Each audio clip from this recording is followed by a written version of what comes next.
I said before, that Joey concert was amazing. Another thing that really came to my mind was also just the disparities in income between independent artists and mainstream artists in both sectors, in streaming and in concert venues, live performances. Of course, when it comes to streaming, people are paid pennies of the dollars. There's literally like no way to make music as an independent artist through streaming.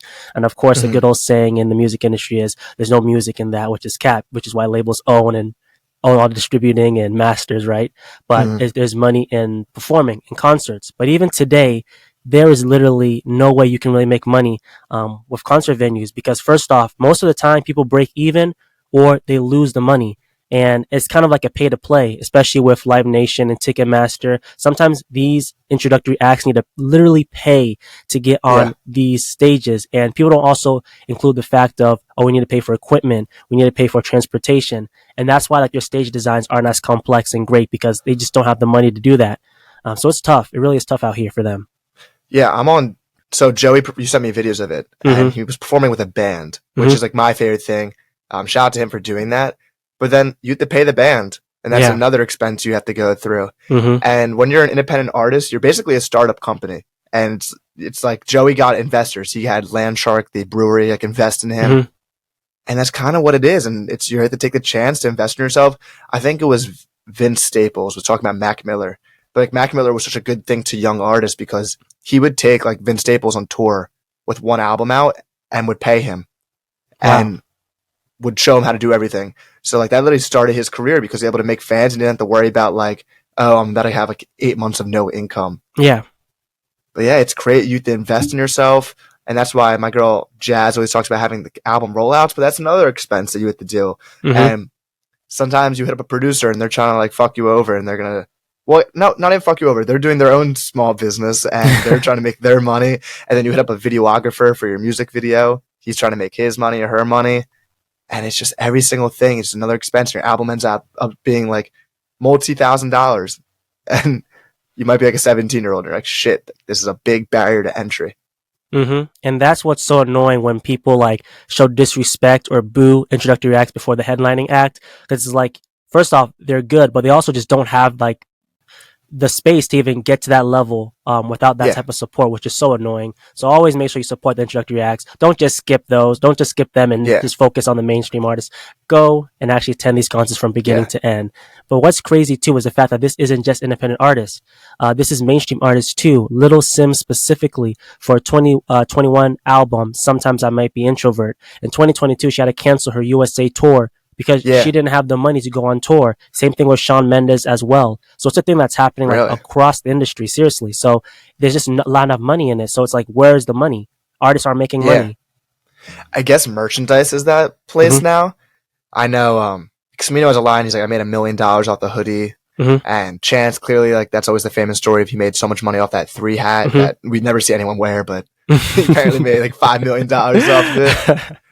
But yeah, that's why I'm big on like artists. I like when they make their merch like kind of a brand and not just like an ugly t-shirt with a big ass like face of them on it.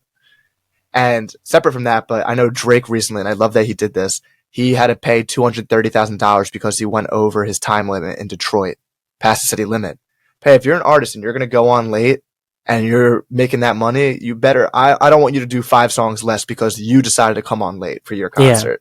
100%. So shout out to Drake for actually to keep going, because we know a lot of artists that show up late and don't give a fuck about their fans. Nope. And they waste everyone's time.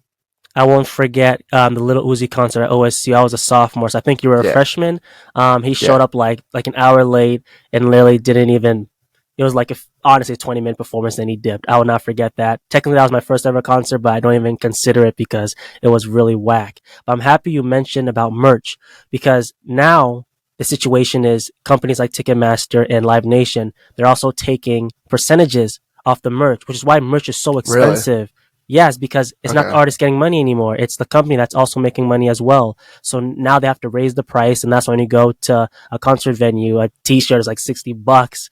But hey, I mean, it's worth it if you really like that artist, but it's crazy. Yeah, the merch. I'm someone who loves getting stuff at just like remember the concert. And if it's cool, like I'm really happy to get merch. But shit's expensive, yeah. It is. And it's like $100 for a hoodie, and it's a bitch.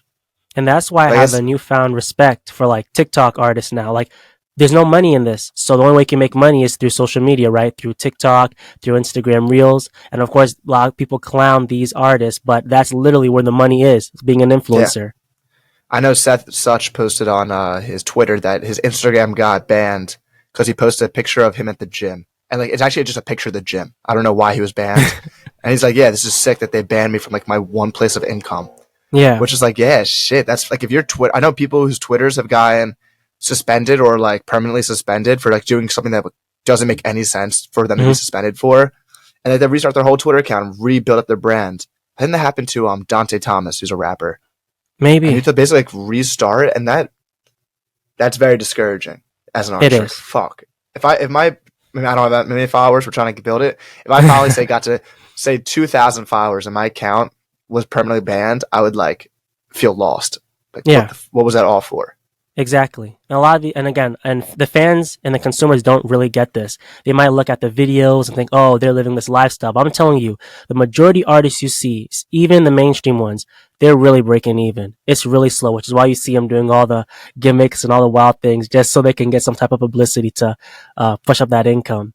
So it's really tough Yeah. out here for both mainstream artists and independent artists.